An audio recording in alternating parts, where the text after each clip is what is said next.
All right, and we're recording. Welcome back, everyone, to Stacking the Decks, to Sister Stacking the Deck. I'm joined here with just regular old Kurt Cresswell. What does that mean, just? Regular, degular. Wow, okay. Y'all are I'm gonna a have to bear with me today. I have a cold right now, so I'm a pillar of the pod. Thank you very much. You are. You stay up with the news and the latest and greatest. But yeah, Kurt kept me honest. He said, "Hey, let's do the podcast this week." I'm like, "Yeah, you're right. Every week, every Monday. Let's Pod every week. let's give it the old college try." That's right. It got added to my Google Calendar, and I can't do anything other than what my Google Calendar says. So Can't stop, won't stop. that's all right. We have some cool topics that I thought we could touch on today. We featured Artist Appreciation Project on our last podcast, so they just had their Kickstarter. We're gonna do a little recap for that. Sorcery store kits. I think there's a little drama as far as that goes. I think I know some of it from the Facebook, but I didn't read too much into it just because I don't know. Like, I'm gonna be honest with you, TCG Facebook's everybody complains about something, so sometimes I just kind of write it off. But this seems like it could be a little bit more of a concern. Pokemon, there's always something going on with Pokemon. There's all the time, every week. Surging Sparks is surging Stonks, I guess, maybe. I don't know. It's pretty crazy. There's the Pokemon, what is it called? Pokemon Pocket, right? Pocket, yes, sir. Yeah. So I've been playing some of that too. It's actually a lot of fun. It's so good. It has like that little addictive feedback loop, like, oh, rip a pack, do a thing, play a game, da da da. And then every day, like, they have that re-engagement, right? So I'm not on it every day, but I try to play it at least, every other day. Dude, you're missing out on free packs if you're not logging in daily. I know. There's prismatic evolutions too that goes into the Stonks conversation a bit, but that set's looking. I was a little skeptical on it. I don't know how. Like, I don't want to go into it too much now, but like, what's it called? The terrestrial or not terrestrial? The Hera? Is that what it's called? It's the transforming. Yeah, where they get the little crown. Yeah. Is it just called Hera? Okay, yeah. I thought it was something. I thought it was a different word. Nah. Okay. Well, I wasn't too keen on those at first. I was kind of like, I'm a boomer Pokemon fan, so all this new stuff, I'm like, and that's crazy that you say that, because if you are a real Pokemon player, Terras added such depth into the game. Probably the best mechanic they've added in a while. So they're so good. They're so cool. MetaZoo style. I like MetaZoo Terras. Oh yeah, okay. Different locations. Yeah. Well, in Pokemon, you just got play at the beach with the same 3 characters copy pasted around the arena, or you got play in the city square with the same 4 characters copy and pasted around the arena doing the same cheer emoji. Oh, we love that. Yeah, that's like classic Nintendo stuff too. Yeah, 100%. It really is. And then I guess I didn't have this on our docket, but there's some for the 2 Yu-Gi-Oh listeners, maybe. I don't know. There's Bonanza came out. That set looks awesome. two Yu-Gi-Oh listeners, me and you. Yeah, exactly. yeah. But that set looks freaking sick. I got some Yu-Gi-Oh stuff too. I could show everyone. So you guys want to hop in it, but Artist Appreciation Project, once again, they completed their Kickstarter. I think that's really cool. After having them on the podcast, I looked into them a little bit more and just realized, like, again, it's just this really cool mission-based project that it's not something you really see very often. Yeah. I don't know, what was your take on it? I mean, I'm with you. It's kind of rare that there is sort of it's not really like a conglomerate, because anybody can join it, right? It's just like a community. And the fact that someone or, these group of people are giving artists the opportunity to, like, put their stuff out there, put it into print, I think is kind of like the goal, right? If you're an artistic type of any kind, isn't sort of like the look at what I did is that, it's in print, or like, you get it put up somewhere or published. People can see it, right? People can appreciate it. So that's really cool that they did all of that. Again, more so kind of focused on community, at least from what Hannah told us last week, which is good. We love community, less so on the monetization. But to see that they like, not only did they complete their Kickstarter, but they like doubled it. They doubled it. They doubled their goal. More than doubled it. So I mean, that's insane, right? Yeah. Especially for something that is really not even focused on the money. They're not focused on the monetizing of the cards or stuff like that. Like, they're just like, hey, we would really appreciate if you guys supported us. Yeah. And people showed up. I showed up. I pledged while we were doing the pod. It was cool. Show out. That's right. Yeah. So I really like it. I hope to see with that funding. I know that Hannah mentioned that they wanted to go to more conventions, and maybe that's sort of the advertising that they need to maybe step into a bit more monetization, so that you can go to every convention instead of just a couple of conventions. Now we're going to everyone. We got every Collecticon. We got it dotting on the map. We're going there every month. We got a new place to go to. Put your name out there. The more people that see your stuff, the more people that know about it, the more people that want to support you. So only positives, I think, with that. But I was very impressed, for especially something that I haven't really even heard of. Like, I've heard the name, right? I think everyone's sort of heard that name, because if you come from MetaZoo, at least, like, you kind of knew about it, right? You would, like, I would see the rare like AAP card posted, and it was like a MetaZoo artwork or something like that, but it wasn't from like a MetaZoo artist. So it was like a fan artist, and I was like, oh, okay, that looks really cool. How can I support this person? And that's kind of how far it went, right? But you got to see really cool artwork, and the fact that, I don't know, hopefully this kind of springboards them into being more in the public light and getting more awareness. Like I said, more awareness means more money, means more ways to support their own community, more ways to support themselves. So I'm all for it. I thought it was great. I always love supporting like artists and stuff like that, with all of the different prints and custom stuff that I get done. I like that. I like supporting that aspect of it. So anything that does that, I'm all for. It's great. It's like a different meta. Yeah, it really is, right? You're like, okay, the cards are one part of it, but then the art part's a whole other thing. And even in Pokemon, they kind of make it's a little bit more closed off. So when you have the interaction with artists in other games, it feels way more special. Not to say that it's not special in Pokemon, but I don't know, people that were really into the artists for MetaZoo, especially, you even say Artist Appreciation Project, they're accessible, right? So that's a bit of a luxury. That's not something that's very common for anything else. Even like, what blows my mind, even with Yu-Gi-Oh! Yu-Gi-Oh! Is way more closed off about it. Konami, like, there's amazing art on Yu-Gi-Oh! Cards, but not try finding out the artists for the Yu-Gi-Oh! Cards. It's like a hidden thing. Yeah, I think that's like part of their contract, right? Yeah, it's like a mystery. There's like 3 people know. Yeah. So I don't know. I think that's kind of just something that's maybe special with some of these Kickstarters. When you get down to it, you're like, oh, you can actually meet the artist and have that connection, which is something deeper than, any of these other bigger games, so to speak.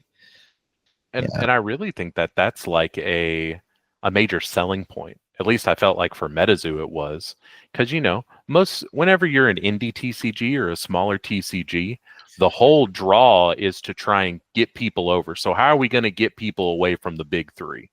How are we going to get people away from Yu-Gi-Oh, Pokemon, and Magic? Well, we can have cool gameplay design. Okay, neat. It's a little different than Pokemon, Yu-Gi-Oh, and Magic. But I really think the one that will hit a lot of collectors, and even myself as a player, you're kind of in that double boat too, right? Where you're a player, but you also like to collect. Having accessibility to the artists is something that the big 3 never has, right? The only I don't know if Magic, I guess maybe they might have I don't really know about Magic. I don't know if you go to a Grand Prix, if there's artists that are set up there signing cards. You can get some. You can get some of that with Magic, but not to the extent that like a MetaZoo was. We that can we're use familiar MetaZoo. with. Yeah, we can use MetaZoo as an example. But like with Pokemon, they're kind of just one rung below the Yu-Gi-Oh, like closed off. You don't know who the artist is. Pokemon artists are not allowed to draw any type of Pokemon artwork unless it's on a card. So they cannot monetize Pokemon artwork. They cannot sell now their own stuff. 100%. You can look up Saito-san. Saito is probably the most famous Pokemon artist that has. He's got like 2-3 million subscribers on his YouTube channel, and he doesn't do Pokemon art on that YouTube channel. He does other artwork. Yeah. So they're able to monetize outside of Pokemon, but whenever it comes to Pokemon, really what they're known for, right? They have to stick to the cards that the company pays them to draw. which is a feels bad, right? I remember going to regionals here in the United States, and having an artist there, a Japanese artist there, was insane, but they were very, very strict about like, I can draw this on your card, and they had a little sheet, and they're like, I can put this on your card. This is how I'm signing it, and I have to put your name on the who it's to. No, just signatures. You can't just have a card with just the signature on it. It has to be personalized. And then they won't do customs unless you want like, oh, on a Charizard card, I'll put a Charizard head. Well, why not on a Charizard card, you draw him with like a cape or, the crazy shit that you would see in like MetaZoo, like the altars, right? What about names? What do you mean by names? Well, so like it used to be, and maybe I'm wrong, so you correct me, but it used to be that it could be like an ambiguous signature, but now it has to be like made out to somebody, right? Yes, it has to be personalized. Okay. Now people will try and like, if they're only there to try and resell it, they'll put to trainer, to Ash, to eBay, little E, big B, just stuff like that. But I mean, they only did it for like 2 regionals where they had the artist not signing just raw. I have an Arita signature that is just raw. It just has his name in English and Japanese. And then I have a Saito-san signature that is just raw, just his Japanese signature, and that's it. After that, the rest of my signatures from Pokemon artists are all personalized to me because they just had to do something about quelling the people just lining up. Oh my God, I would sit in that artist line and watch people like break open slabs, like PSA 10s, PSA 9s of like super rare cards in the line waiting for the artist so that they could sell it. And then they would take it over to the people that were grading, that were there at the event, and they would have it graded. It's like, dude, come on. I don't like that. It felt so bad. Like, I don't like that. Just seeing that, at least if you're going to be scummy, at least try and conceal that scumminess a little bit, right? Yeah. Have some discretion, maybe. I don't know. But very cool that you would have that, have that interaction with a Pokemon artist, but at the same time, seeing people like that just kind of in it for the money. That was never really me. Whenever I got to meet an artist, it was never because I wanted to resell the card that I was getting signed. I wanted it because I like their artwork. I mean, it might be nice, like down the road, if you really needed money. You're like, oh, this is, I don't know. I mean, maybe. Yeah. Sure. I mean, I could see that maybe for like a Charizard card. That's how I feel about gifts, though. It's like if you gift me something, I'm not gonna sell it. Like, yeah. Or if it's a personal thing, like if it's like, because like you see them like once a year, and then like on that time, like, hey, you got that card that I gave you for your birthday last year, and you're like, oh, you mean the Latios that went up 300% and I sold for $300? Yeah, no. I mean, maybe if I knew your circumstance, you're like, I really need money, but otherwise, it just feels bad. You're like, that was keep it, but it's all right. Mm-hmm. But yeah, just don't again, something that a lot of people take for granted with these Kickstarters is the accessibility to artists and such, where it's like, oh yeah, okay, I can just go talk to this person. That's a cool thing, you know. Mm-hmm. So It is cool. I guess on not so much on the art tip, but whenever I think about art, I think about sorcery, and I touched on this earlier with the store kid drama. Can you kind of fill me in on that? Less plugged into sorcery than myself, and even Ed to an extent. They had organized play store kits that they would send to LGSs. You had to apply to get these store kits. They would come with promos, promotional items, play mats, promo cards, posters, the whole 9 yards, the whole shebang. They've only had one of those. They've only had one set of those store kits. It was for their beta set, their first set. And that's all that they've had. And it's been over a year. Well, a new set comes out. You would assume that there is another store kit coming out, right? Yeah. Why would people still want to come out to a local competition if there's no incentive? There are some stores that don't do pack per win, don't do anything like that. Like the store kit is your prizing.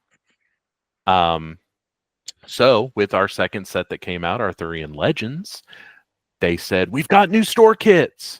Look at all this cool stuff that you can get. And they tease it and they say, it's coming. It's coming with the release of the set. And we're like, oh, great. Love it. People will start coming to the store again. People will start coming to compete. And a month goes by after the release of the set. Nothing. Nothing from the distro. Nothing from the company. Okay, that's cool. We go to Sorcery Con, sort of like the first big event where all of the company, all of Eric's Curios is at. And someone asks, where are the store kits? What's going on? We need this. And they say, don't worry. They're headed to the distributors next week. All right. Okay. That's a bold claim. They're heading to distro next week. That means stores are going to get them the following week. Okay, cool. Or even 2 weeks at the latest. Or even 2 weeks. So a week goes by, radio silence.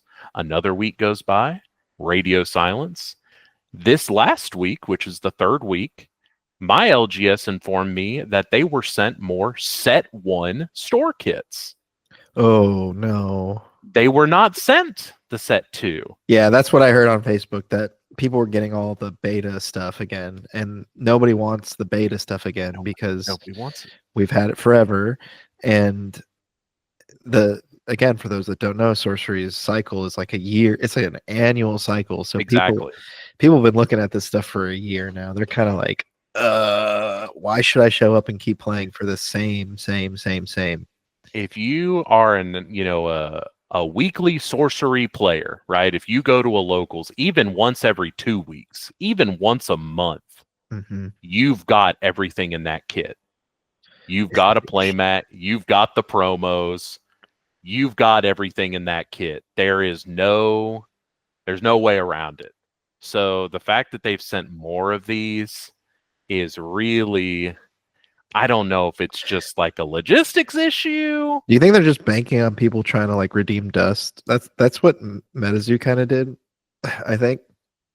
Because they were like, oh, you could just still show up. They thought people would keep showing up to play even if there wasn't new in-store rewards because they could just redeem online. But I don't think that's the same thing. I think you need to get the reward in store. You have to. Yeah. Otherwise, people aren't going to show up to the store. But I think the cop-out is, oh, well, you can just redeem stuff online. You know what I'm saying? You can't redeem it for packs. You can't redeem it for Arthurian Legend stuff. Now, they teased at Sorcery Con new dust promos, new dust rewards. Because, again, for people plugged in, for people that play every week, for avid sorcery collectors and players, they've got everything in the dust store. I've got all the promos. I've got all the token sets. I've got all that. I don't need any more of that because I play every week. I have that dust, right? So I would agree with you if they updated the store with new stuff. So do you think that's the solution then? Instead of the LGS kits, they just like, oh, well, no, it needs to be both. Yeah, there needs to be double incentive, especially depending on how some stores do it, right? Some stores will have one big store championship and they'll give out all of their store kit pricing. Oh, Or yeah. or some stores will take the approach and they'll say, okay, we're going to give out participation promos, and then we'll give out the foil to the winner, and then once a month we'll do like a bigger tournament where you get the trophy card, right? That's how some stores do it. That's how my LGS does it. But it needs to be twofold. There needs to be increased incentive from the company that doesn't put all of the effort of pricing on the LGS. Otherwise, they just won't do it. Why would they do that whenever they can host a Pokemon locals or a One Piece locals or a Magic the Gathering weekly? Why would they do Sorcery if they're expected to come up with all the pricing for it? It keeps it's hard to keep it on the shelf too, or hard to want to keep it on the shelf in that case too, because exactly. I mean, what do? You just nobody wants to buy this stuff. You stock it, and then if people come to play, hey, you want to buy some more of these cards that you've already had? Right. Yeah, I mean that's exactly it, right? Like, it's nice to be able to go into your LGS nowadays, and my store has packs of beta, has packs of Arthurian Legends, which previously we didn't have any beta packs for 6 months because they were just out. The print run of set 1 was just done. You couldn't get them. They couldn't get them from distro. So they have these boxes now that you can they have boxes, they have packs that you can buy, which is cool. I like seeing the packs on the shelf. I like buying a pack of cards. Advertising too, which is kind of good, I guess. Again, we've already kind of touched on about the pre-cons and the lack thereof with this most recent set. I think that really hurt them. Yeah, that's the hard one for me. And they didn't do a new printing of pre-cons with their wave 2, their summer wave of beta. They didn't reprint pre-cons. They just reprinted the booster box.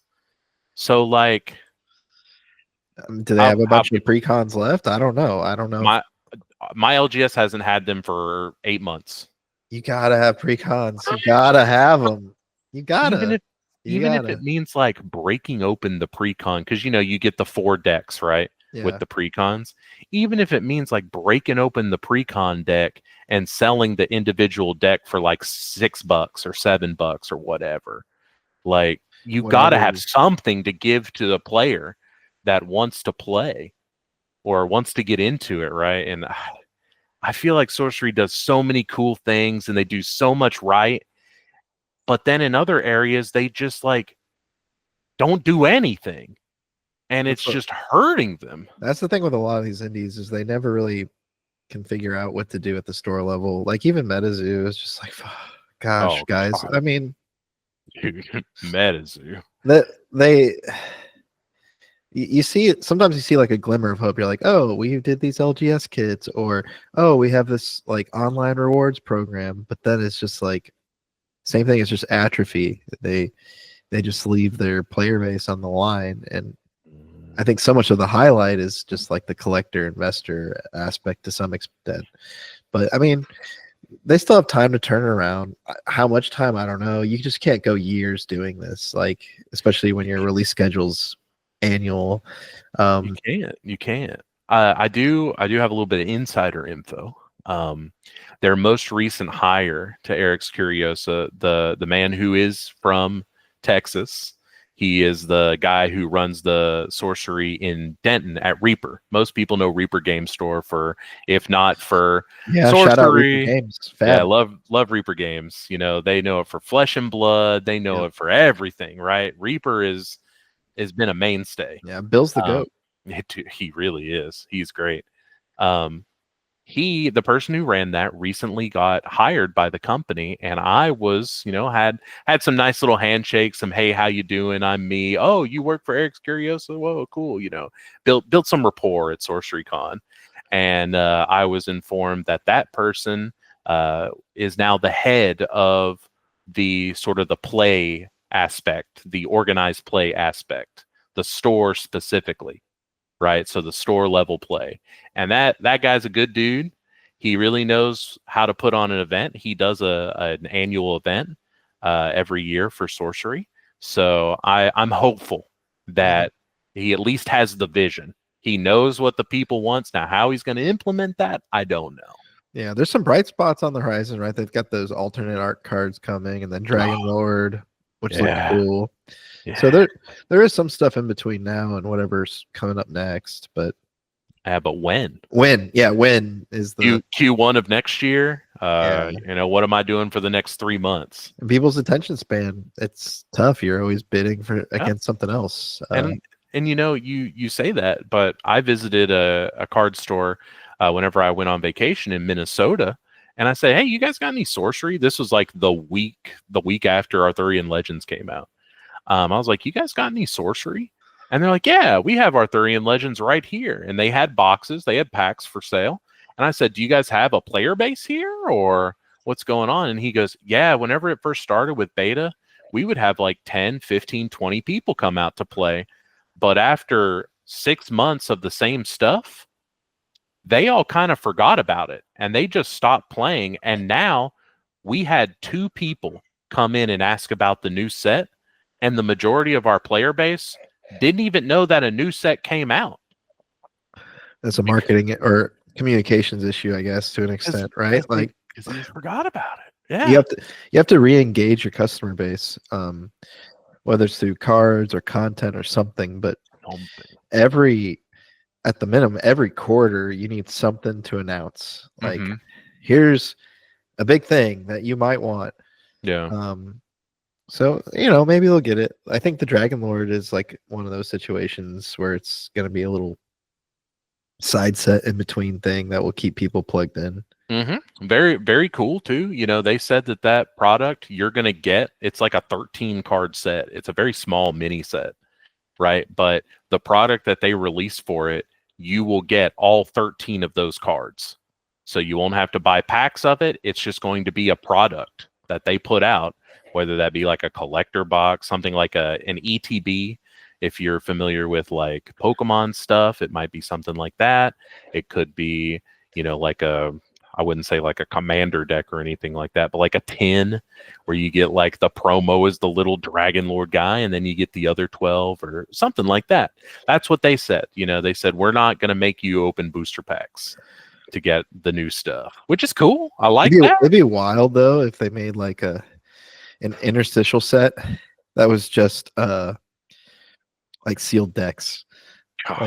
Like, oh, we have a set that's coming out. It's just sealed decks.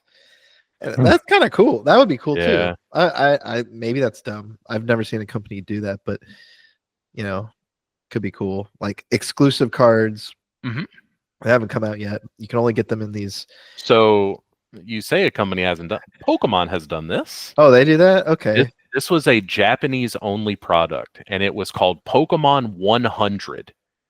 And it was a series of 100 sealed theme decks, quote unquote, that had exclusive artwork, exclusive holo patterns. I love that. That's awesome. There were occasionally you would get like a god deck that would have like all alt-art, like max rarity cards in that deck. It was sick. Again, a Japanese only product, and it was called Pokemon 100. And it was so cool. That's awesome. I'd love to see an indie do or try. It doesn't have to be that. Thing, but like, it's a player product, but still has chases in it for collectors, which is kind of what you want, right? Like, if the goal is to get people to play. Imagine if it was like you said, where you're releasing these sealed precons. We'll just call them precons. That's a more widely used term. Say we've got 15 precons, except one card in this precon is max rarity. So it could be just like a reverse holo because that's the max rarity of the fireballs, or it's your main guy, your heaviest hitter, and it's like an alt art of it. And you're like, holy moly. The new player gets that, they freak out. Holy shit, I got to buy another one of these precons. I got it. Oh, wow, suddenly now I have 2 decks to play with. Right. And I'm chasing that that gambling addiction of trying to see what my max rarity card. Oh, then even if you're buying two of the same precons, just say like, oh, I bought two fire decks. Yeah. Well, you can make with those two fire decks, even if it's the same cards but different chases, you would still go for the chase, and then you could use those two decks to make a your good own fire deck. Yeah, your own constructed deck, which is that's a Yu-Gi-Oh thing right there. Actually, Yu-Gi-Oh does that where even like top tier players, they'll buy the precons, like 3 precons, knowing, and that's it's kind of manipulative of Konami, but it's sort of smart. It's like because they don't put one-ups whenever yes, it's a 3 per limit, and they're like, okay, this is how we get people to buy 3 of this product. It's true. Just throw that out there for any game developers out there if you want to make a little bit of money doing player products. I will say Konami, whatever it is, their sauce is all they live off of players. So 100%. It's not a collector. It's just players. Yeah. Like there is no I mean, you know, there's like a very, very small collector's market, but it's all players. And the players are the ones buying the max rarity cards so that they can play with them. Yes, that's the hard thing that I tried explaining to people too with MetaZoo. Is like a lot of the player market actually would influence the collector investor market because players love the max rarity bling. Like they find a deck and they're like, yeah, we got to soup this bad boy up. Yeah, you're not wrong. But yes, I agree with you. The Pokemon 100 route, if anyone doesn't know about this, you should look it up. They were so cool. And they were like $10 a deck. You could buy them in like 7-Eleven. You could buy them at a convenience store. You could go to the card store and buy them. But they were everywhere. And it was just a sealed pre-con deck that had that. It was so cool. What a cool product. Well, speaking of Pokemon, Surging Sparks. What's going on with like I think we've touched on this before, but this Pokemon market's out of hand right now, dude. What's going on? Pikachu's what's going on. It's just Pikachu. People love Pikachu. I mean, people go crazy over Pikachu. Interesting. We just haven't had like a full special illustration art rarity Pikachu that's as rare as it is. We haven't had that in a long time. So it's stonking through the roof. Vivid Voltage was the last one, right? Yeah. Okay. With like the rainbow, like chonky Pikachu, the I like the VMAX one. I love that Pikachu. Yeah. There was that one. That was the last stonky one. The 151 set had a nice little alt art Pikachu that had some value. But really, this is kind of like but not only is it a very pretty card and it's wonderful, wonderful artwork, it's also a very playable card. So now you're double dipping. The collectors want it, the bling players want it. Now we have hit the sweet spot of this is now a $400 to $500 card. That's crazy. And I mean, and like the set itself there are multiple cards over $100, and we're like a month, I think at least a month into the set, and there are still multiple cards over $100. Usually there's one that kind of stands out, like the set previously. There's like the Greninja, like the alt art Greninja that kind of stonked off. I think it's still like a $200-300 card, which is nuts. Well, even that one wasn't like off the gate. It wasn't ripping. It was it was kind of sought after, but it was like I had opportunities to buy them at like $50. I was like, I don't want that. It's like, Greninja. I mean, Greninja's popular. It is one of the more popular Pokemon. It is. Still, no. This Pikachu, it's crazy. I mean, like I said, I went to my LGS last week. I bought packs trying to hit that Pikachu. I was like, it's a scratch off at this point. It's a $4 scratch off. Yeah. And like 9 times out of 10, you're just ripping that scratch off up and throwing it in the trash. But every once in a while, you'll hit like the $20 one, and then you just invest it into more scratch offs, and you're like, surely this will be the $500 scratch off, and it never is. But even very cool. the ETB, the Pokemon Center ETB promos are going for like $50, and those are like a guaranteed. That's a Yeah. guaranteed hit. Which again, this was a very playable card. Yeah. That is why. And they're smart like that, right? Over the last couple of sets in that Pokemon Center ETB, they have put very playable, unique artwork cards as their little Pokemon Center promo, and as such, you demand a high price tag for it. Yeah. Because that's sort of the whole point of getting that Pokemon Center ETB, is so that you get the little stamp that says Pokemon Center at the bottom. And somehow that's worth 4 times the price of the one from the regular ETB. But stamps go crazy in TCGs. I don't know why, but apparently they do. They do. Well, then that leads into prismatic evolutions, which is so I thought searching Sparks was Stonks, but holy S, like what is going on with the Eevee stuff, dude? I don't. So like I like Pokemon. I'm just like a super casual about it though. Like I passively, like my wife and I for a long time were like Go. I think Kate still plays Go, but like when you say you're a Pokemon Go player, that usually explains a lot. It's just like, oh, okay, you're like the most casual. Oh, but anyhow, and I love playing our Pokemon Cube. I like the games. I like I don't know what. All that's to say is, when I looked at the prices of what all this is already going for pre-market, like it's crazy. I'm like, do y'all really want it that bad? Like I guess EVs in their evolutions are just that sought after. It is. I think, again, I believe I said this a couple of episodes ago. This is investment advice. Evolution max rarity cards do not depreciate in value. Yeah. They only go up. We've seen this time and time again. You can look and point to any max rarity evolution, and it has appreciated in value from the start of its lifespan to now. Obviously, everyone knows like Moonbryon and all of those alt art evolutions from Evolving Skies have just skyrocketed. You know, what was once a $30 Leafeon is now a $300 Leafeon. And you're just like, that's cool, I guess.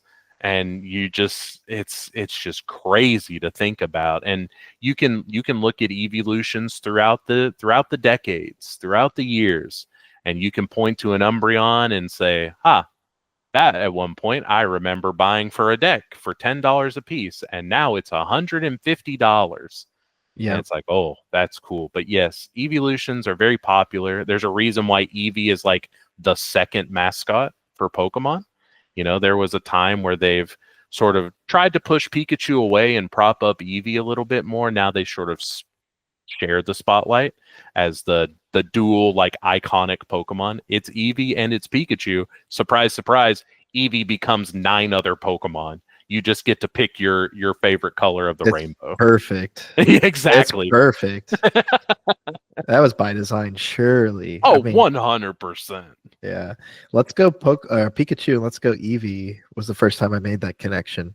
Yep. Just from a marketing standpoint, I was like, oh, wait, they consider these folks like equal, which is in my, growing up, it was just Pikachu. It was always Pikachu. You just had the mouse. That was it.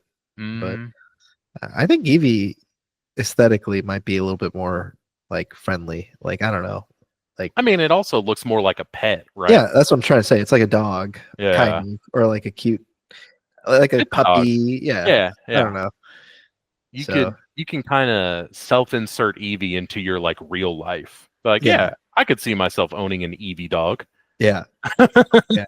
Pikachu, I don't know. That would be a little. I don't know if I want a yellow rat running around the house, but with pepperoni cheeks. But this cute little fluffy dog that, if I treat it right, it could, help me out, like, by providing electricity for my home. That's pretty neat. That's pretty cool. Exactly. Well, speaking of, I guess, more Pokemon is the Pokemon Pocket that I've been again, I'm a filthy casual, but I play it a couple times a week. It's just a lot of fun. I don't know, like I haven't quite no-lifed it, but I really enjoy playing it. It's nice when you're just like maybe up and for me, it's like a bedtime game. So like I Mm-hmm. just play it before I go to sleep. Yeah. Um, it's just good fun. I don't know how else to explain it. I think it's really kind of taken off. I don't have any metrics on hand to cite, but it's based on what I've read. It's based kind of like a Pokemon Go type phenomena. Not maybe not to the same scale, but it's up there in those kind of numbers. Let's do the let's do the let's see if we can find how big the downloads are on this. And I do know some of the metrics. They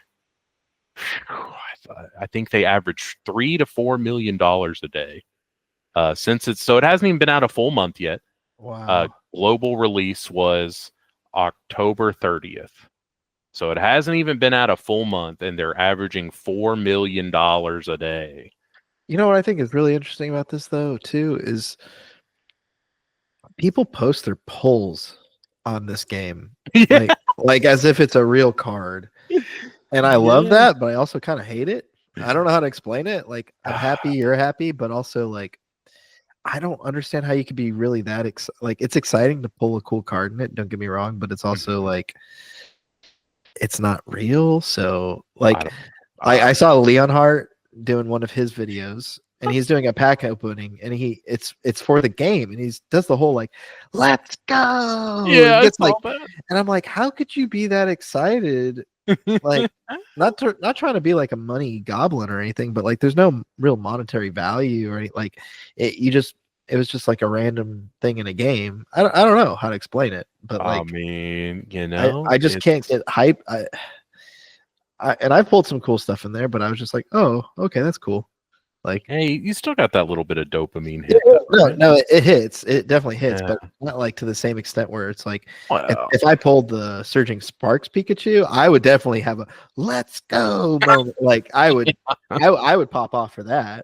so you're saying because you can't sell your Pokemon Pocket pulls, Yes. that's why you don't like. Well, joke's on you because trading is coming soon. So Okay. Well, there will that might be. change the landscape. Then I wasn't aware of that. Yep, it's coming next month. They are doing that. As of November 8th, it looks like they clocked over 30 million downloads Oh, of no. the game, and of course, averaging $4 million USD a Holy moly. day on this game, which is insane. And I won't lie, guys, I've spent $60. I'm not ashamed to say it. I wanted to play all the cool decks. I wanted to have all the cool cards. I wanted to catch them all. So So I I'm did. a brokey. I just play even Pokemon Go. I think I've played that since launch, and I've maybe spent like $20 on it for like one of Oh, the events. oh But that's what's great about it too, though. I think that's something that's worth sharing. Is like you don't have to spend money on it. no, Like you really don't. if you just want to enjoy it casually, that's perfectly fine. And they've done a really good job over this past month of coming out with events in the game that allow you to build your collection. And not even just like you have to play other people to get the cards for these events. Yeah. For those of you unfamiliar, there's a system in the game called Wonder Pick where you can see other packs that people have opened and you can spend your pick points to feel like you opened that pack, but you only get one of the cards. So it's random on what 5 cards you get from them. Well, right now they're running a campaign where they're giving you a bunch of fire cards and it's free to pick. You can do it once an hour and you just build your collection. You just build your collection of fire cards. And what do you know? There's a fire deck built with all these cards that is budget friendly. That's all commons and uncommons. And it wins games. It's a meta deck. It's like a nice tier 1.5 deck. And they're giving it to you for free. So that's cool. I like that. I like what they're doing. I think they've had like 3 events now over this past month. This will be the 3rd event. And I think that's a good release schedule. Like every week and a half, every 2 weeks, there's something new to do, something to get you to log on to the game, click. Oh, I can open up a booster pack. It's booster pack opening time. You know how it goes. and it's crazy. I love it. I love the game. I probably put about an hour into it these days a day. But like you said, most of my gaming is either in the morning or before bed, and it's just something nice to do, and I like it. I think it's great. I really do think, and I don't know if I've said this on the pod before, but I really do think that they are positioning Pocket to be what Pokemon Go is to the video game, Pocket will be to the TCG, and they will have this at regionals. They will have this at nationals. They will have this at worlds. I think this is going to be their next IP that they put at a competitive level at high level tournaments. It's really good bathroom content. Oh, dude, it's amazing bathroom content. And if you don't know what that, so yeah, I used to work at this company and we would make hundreds of videos a year, like a lot of video content, articles, everything like that. And everybody in our, department, we would be like, and it wasn't just bathroom content, but it's like we would optimize for people in the morning when they're going, when you wake up and you go to the bathroom or shower or whatever, and you're looking at your phone and you're getting caught. Like it's that moment when you first wake up that your engagements are actually really high. And I think that kind of game works perfect for that kind of stuff. So I don't know. Dude, you get that push notification, tell you it's time to open a booster pack. Yeah, exactly. Well, surprise, surprise, I got to take my morning poop. Yep. Might as well open up a booster pack or two. Yep. Speaking of opening stuff, I don't know if you've got any, I don't know if we want to do a little mail day or whatever, but I got some stuff in the mail that I could share. I shame on me, I guess. I bought some silver borders recently. Found I got Banish. MetaZoo, huh? I had to pick up the Banish. And I was looking all over for this, but I got Zombie Apocalypse, dude. I don't know. Oh man, dude, you love the one-ofs. You love the one-ofs. Oh man. Well, it's going into that zombie deck. And believe it or not, these Absorb Auras, these playtester ones, are really hard to find. They really are. Yeah. So those were kind of my pickups. Good pickups. Metazul sent me, I don't know if you guys know Metazul or not, but he sent me there's a game called Personal Conquest. It's kind of like a meme TCG or whatever. But Secret Bodyguard. I mean, the Secret Bodyguard in the window overlooking with a handgun. The shady card, the Surging Sparks ETB purchase. Yeah. I got some Guardians cards in there too that he sent. I thought those were cool. I got some stuff for you. Next time I see you, I got to give you some stuff. There's for those that don't know Guardians, I don't know the full story on it, but Guardians, it's kind of like this it's just very like 90s style art. It's like pirates in some sets and like babes and beer and goblins and critters and stuff. And some of the art in this is actually the inspiration for sorcery. So that's kind of some of the lineage there for those that may not know. So you can find some of the artwork on these Guardians cards as I guess you could call them secret rares in Sorcery. Yeah. They use some of that artwork, very sought after, very cool stuff. But yeah. And I'm unsure of like the connection other than the artwork and the inspiration. I think Eric just likes him. He just likes it. Okay, makes sense. But yeah, no, that's I've seen a few of those. I've seen the sorcery cards that use that artwork and see how expensive there are. So I'm definitely aware of those. But yeah, no, that's really cool. Cool mail day you got there. Yeah, I mean I got this Toon World box. It's too big to show, but I'll have to next time I see you at Bar Locals, I'll bring it. You'll have to throw a picture up on screen, dude, of your Toon World box of your book. Your dictionary. Yeah, this thing's. I'll just show it to you. It's massive. It's huge. It's from Mana Moon. It's a giant Toon World box. It looks like a book. Yeah, and it's really high quality. It's like it's leather. It's actually a book. Yeah, it's supposed to be like Toon World, and it's magnetic. It's just a nice. That's really sick. Oh my gosh, it's got everything in there. Yeah. So you can have all your decks in here. it's all goat stuff mostly, and That's then so cool. my one commander deck. But Mm, the thing's super heavy. But that's a piece. That's a centerpiece right there. it is, yeah. You put that on the dining room table. You talk about it at dinner. Yeah, I eat my chicken nuggets over it. Over the Toon World box. Yeah, yeah. Oh man. Speaking of purchases, I actually bought MetaZoo cards on TCG Player.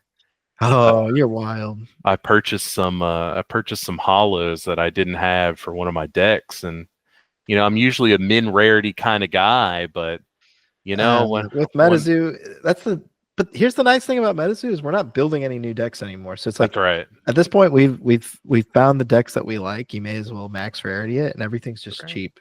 And you don't have to worry about the next set coming out and buying the new cards because there is no next set. Exactly. It's gone. Oh yeah. man. But That's kind of the appeal. I don't know.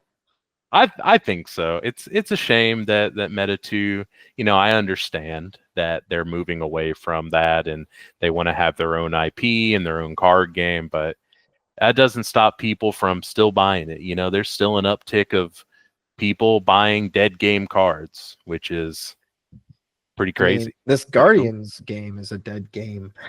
Yeah, true. And people buy that. Yeah. There is a thriving secondary market for that. Yeah. Which is crazy. It's not all Jover yet. For the rare few, we'll be going to Meta 2 events and being like, hey, you got any MetaZoo cards?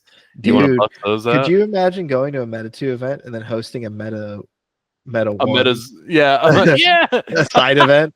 A classic format? Yeah. Oh my God. I would do it, dude. That'd be so funny. It'd also be like a slap in the face to the people running the new event. It kind of would be, but it would also, I don't know. I would hope they would embrace it. I don't think they would, but I would hope they would, just because of like, that is the MetaZoo community though. Like that is something that you might even have more people show up if you announce that side event beforehand. You might even have more people show up for the classic event than the new card game. I don't know how to explain it. Like, I sincerely hope, like I'm gonna buy whatever Meta 2 puts out in this first set, and I really hope I enjoy it. I'm gonna approach it with a very open mind and positive approach, but it's gonna be really tough. Those are big shoes to fill, at least for me personally. Like, there's way too much nostalgia wrapped up into it that, like playing like MetaZoo was a jank game. It definitely needed to be reworked, but at the same time, it's like playing Critters was such a cohesive deck. Like there's so many things about some of those MetaZoo decks that was just like they had a really solid identity and they played really well. I don't know. We'll see what they pull off. Yeah, it'll be interesting. They haven't really given us too much. The company has started to put out semi-regular like spoilers and updates and announcements.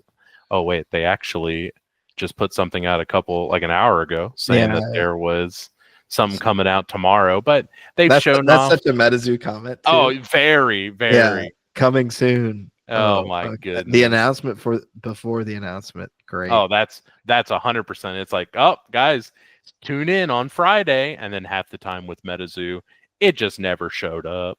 Yeah. Or it would be we didn't say which Friday. It's 3 weeks from now, Friday is whenever you'll get something.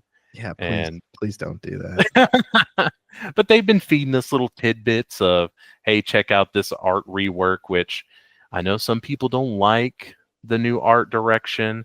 More, it's kind of gone less so hand-drawn watercolor, more so almost seems like digital, sort of crisper lines. Personally, I like the new artwork. I think it looks cooler. It looks something more of what you'd see with Pokemon. Right. It's more in line with like a regular, I would say modern, maybe. There you go, a modern card game. That's good. Yeah. That's a good thing to hit. But they've been feeding us. If you guys weren't aware, the MetaZoo Discord is back open, and that's where Meta 2 has been posting their sporadic updates every week and a half or so. So if you haven't jumped back in, jump back in. we're all here for the ride. You know you're here for the ride. Yeah, pop some popcorn. Go talk some back. shit. Tag somebody in the Discord that you knew and start an argument. Yeah, call them a slur. You know, just like old times, just like old good old days. Yeah. Oh man, but I'm excited too. I mean, I'm right there with you. I'm gonna buy this product. I'm gonna try the game regardless. You know, it's hard. It's hard to say no whenever your lover just up and leaves you like that, and you're left alone and sad and without much direction. And suddenly she's back in town next year, and she says, "Hey, check out this. I got some new stuff." And oh no, it's gonna be hard not to give her another chance. Oh yeah, everybody deserves a second chance. Surely, right? Everybody deserves a second chance. And we're not just talking about all the pre-orders that MetaZoo promised and never gave you. No. This is a new company. We're Meta 2. Yeah, you ain't getting those, Playboy. All right. Well, hey, it was good catching up with you. Hopefully next week we'll have some more news regarding at least Meta 2, maybe even this announcement. That would be hot. But in the meantime, I appreciate everybody stacking the deck with us. All right. This is Ed Chalupa signing off. See you later, guys. See you later. Bye. Bye.